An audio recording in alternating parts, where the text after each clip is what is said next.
Hey guys, this is Comic Uno, and today I'm doing a review for The Unthinkable, the season finale of Arrow. Before I start talking about this review, I know I did promise a Flash promo review. I felt like we didn't get enough for a video itself for the Flash promo, but there is a live show tonight, 10 o'clock, big panel on my channel. Be sure to watch it, ask questions. We're going to be talking all Arrow, and we'll be talking about that promo on there. Tomorrow's the upfronts for the CW, so we'll probably find out about the promo and probably get footage from Flash. That's the time where I'll review the trailer for iZombie and Flash. So I will have a review for it, just depending if we get an extended look for it. But yeah, let's talk about Arrow, this whole big episode. So a lot of characters were utilized here. I think really the whole main cast was utilized really well. What's the story? It's Oliver against Slade.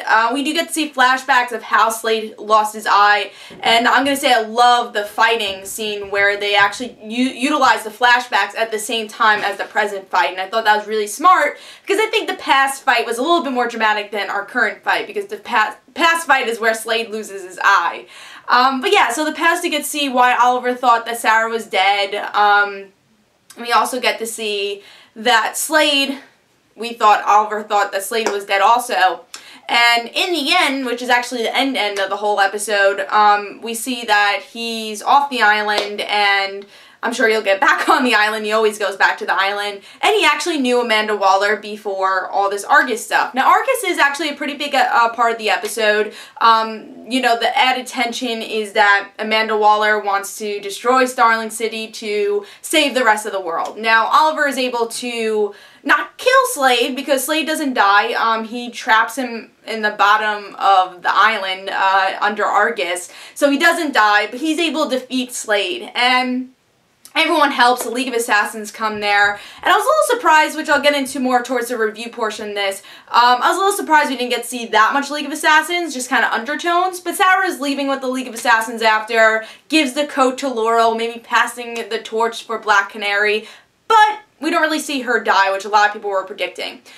In the end, we get to see Laurel and Quentin. They're walking away all happy, and Quentin falls down. We don't know what happened to him.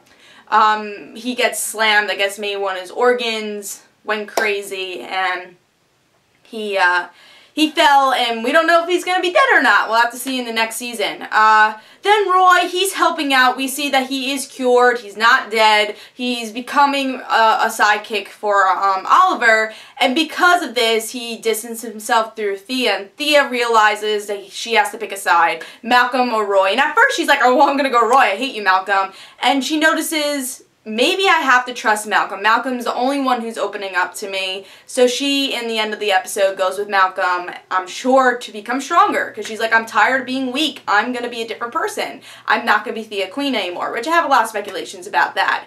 And Dig, also wanted to mention, Dig teams up with the Suicide Squad here. And we find out he's going to have a kid, which I'm really excited about. Because who doesn't want to see Dig have a kid and become a father, and, you know, probably have a play date with Oliver's son? That would be really fun, like season 5. And a really big thing if you're a shipper of Olicity, which I'm a humongous Olicity fan, we get to see that they say I love you, but it was actually a trick. But I still felt like there's undertones of that they like each other, but they don't want to admit it. But I understand they don't want to do that in season 2. They probably want to wait a little longer if they want to do Olicity or if they not. But they are having too many undertones for Olicity not to do Olicity. But yeah, that's the whole story for the episode. What did I think? I thought it was great. Did I want maybe some more cliffhangers? Yeah.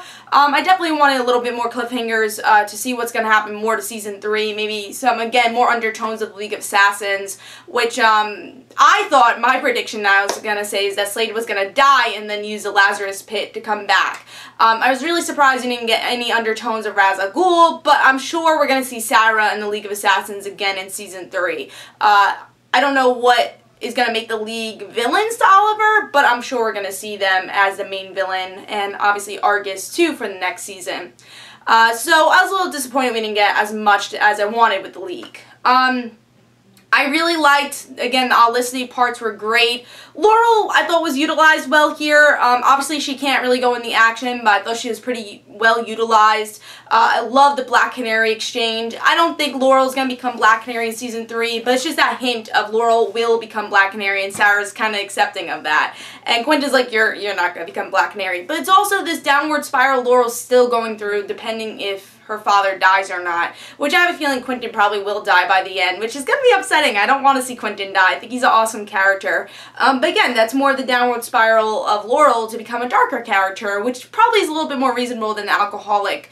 Problem is probably also a little bit more, as an audience, we're able to, I think, relate to her, maybe feel worse for her if Quentin dies, and see a little bit of her not being annoying, but understanding her turmoil for Laurel.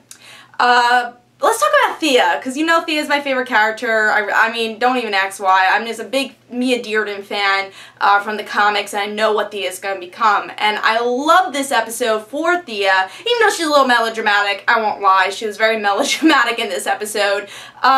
But I really like that she's ends up going with Malcolm. I told you guys in my last review, I wrote a script for writing for television, and again, pretty much the same things happen, but I condensed everything in one episode. So, so my guess is, what everyone's been kind of guessing, is that Thea's going to go with Malcolm. She says she doesn't want to be weak anymore, so wherever she's going to go, she's going to, become an archer with Malcolm, become stronger. Obviously, that's what Malcolm wants, is like, you pull the trigger. Tommy could never do that. You're like me. So she's gonna become like Malcolm, which is gonna be really interesting to see her become a villain before she becomes Speedy, which obviously she's gonna become Speedy in the end. She'll probably learn about Oliver and somehow go against Malcolm, but she's gonna train under Malcolm probably during this 3-month period, and I can't wait for that. I'm really excited, because that is a really good point to actually get Thea strong, and we need that time period to get her as an archer, even if she was an archer in high school, which I've already said I think she is an archer in high school because of the trophies in the background from the pilot.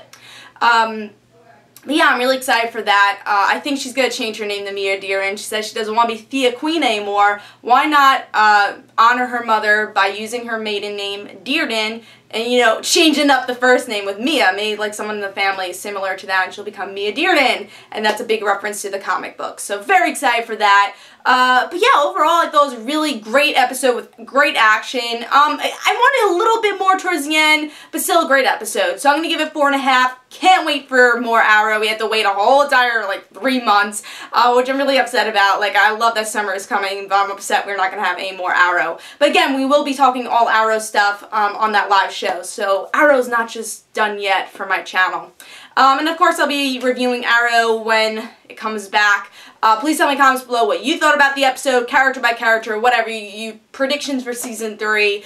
Please tell me in the comments below, and I will see you guys later. It's Comic Uno, and don't forget to follow me on Twitter for Comic Uno and the Rant Situations, and don't forget to like my Facebook page, and I'll see you guys later. Bye.